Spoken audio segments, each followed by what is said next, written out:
Well, my name is Rafael Butron. Yeah. I am a practicing artist. I work in the University of New South Wales College of Fine Arts. Yeah. And what? As for my own art, I paint, I print. Yeah. First year was pretty arduous. Yeah. Reason being is because once you left your art school, you don't really know what you're really doing. Yeah. But if you have the tenacity, if you have the drive, you basically get yourself into like co-ops and groups. Yeah. And you start having group shows. You go to little meetings and you have organized shows together. We had one called it's a long time ago now. It was about 30 years ago. Yeah, we had a small group, about 20 artists. Yeah. That were actually getting together, having meetings, organizing a group show. We called ourselves Incursions. Yeah. What does that mean? Incursions is basically trying to get into something quite actively. Yeah. So that's pretty much what we were trying to get at. At the same time, there's 90% of us actually have to find work. Definitely, I mean, but you have to strive and to keep going for your goals and trying to work hard as well at the same time. Yeah. Trying to pay for your materials. Printmaker as well. It's pretty hard to actually get your own machinery. Presses. Your wife's name's Darling. Yeah, basic. And she usually works with.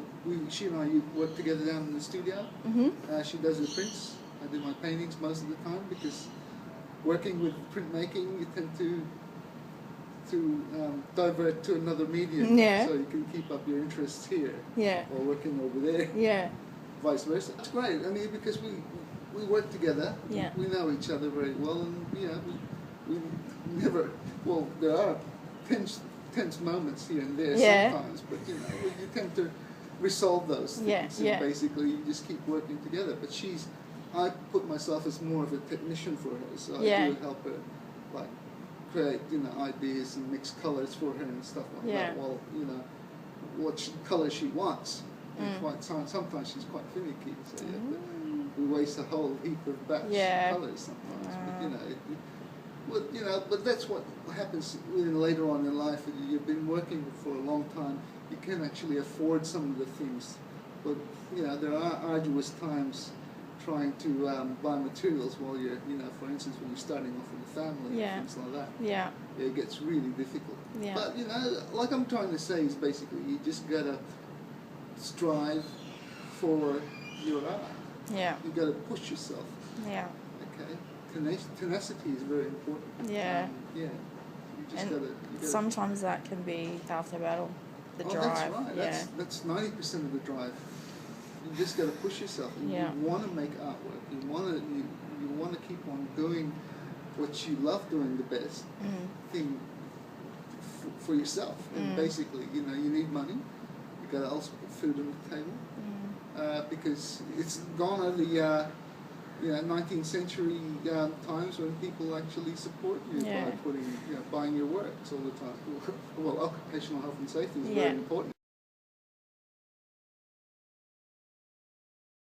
And it has been way since the dawn of time, but the problem is that we weren't aware about occupation. 30 odd years ago, basically you never were taught to wear gloves while sticking your hand in the acid and pulling your plate out. Yeah, and your fingers would go yellow. Your fingers go yellow as if you've been chain smoking. And it peels off, man. Yeah.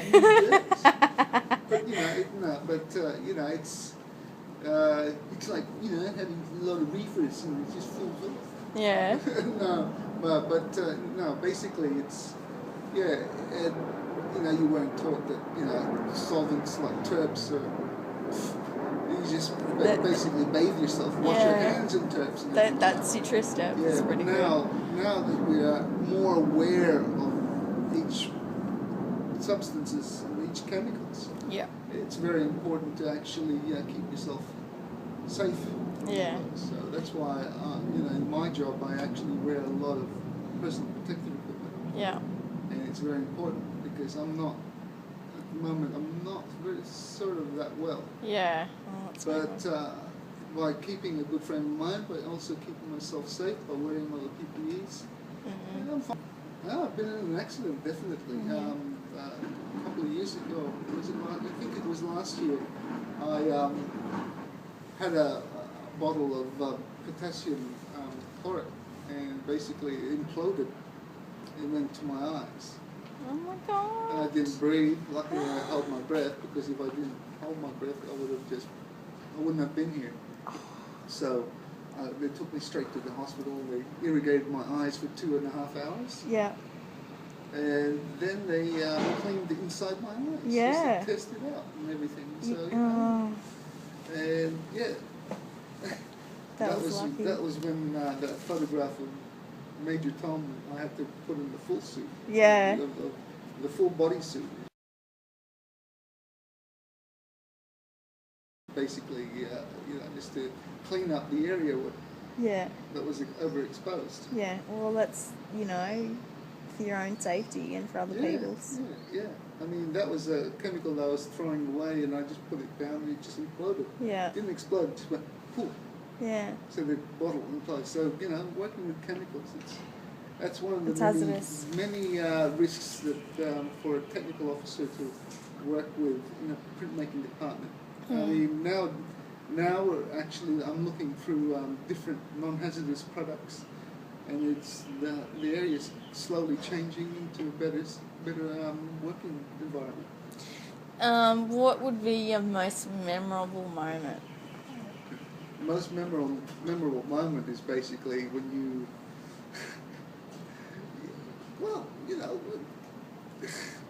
lots of memorable moments.